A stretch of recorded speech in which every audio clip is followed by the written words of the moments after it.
ఆసియాలోనే అతిపెద్ద గిరిజన జాతరగా పేరుగాంచిన మేడారం జాతర. ఈ మహాజాతర 4 రోజుల పాటు కన్నుల పండువగా చేస్తారు.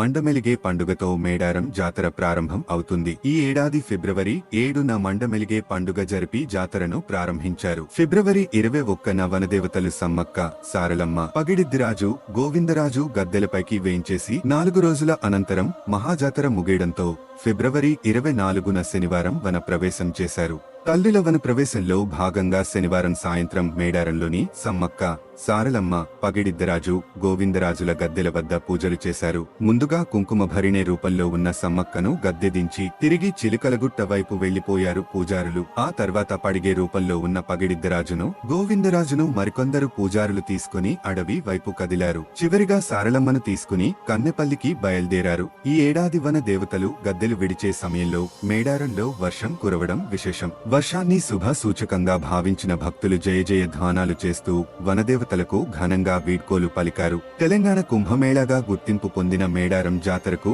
2 తెలుగు రాష్ట్రాల నుంచే కాకుండా మహారాష్ట్ర, కర్ణాటక, మధ్యప్రదేశ్, ఒడిశా, ఝార్ఖండ్ సహా దేశంలోని పలు ప్రాంతాల నుంచి పెద్ద ఎత్తున భక్తులు తరలివచ్చారు. తిరుగువారంతో తెలంగాణ కుంభమేళా పరిసమాప్తం అవుతుంది. తిరుగువారం పండుగతో మేడారం మహాజాతర పూర్తిగా ముగిసినట్లు పూజారులు ప్రకటిస్తారు. పూజా మందిరాలను శుద్ధి చేసి ప్రత్యేక పూజలు చేసిన అనంతరం వాటికి పూజారులు తాళాలు వేస్తారు. కాగా తిరుగువారం సందర్భంగా మేడారంలో భక్తుల మొక్కులు చెల్లించుకోవడానికి భక్తులు పెద్ద సంఖ్యలో తరలివస్తారు.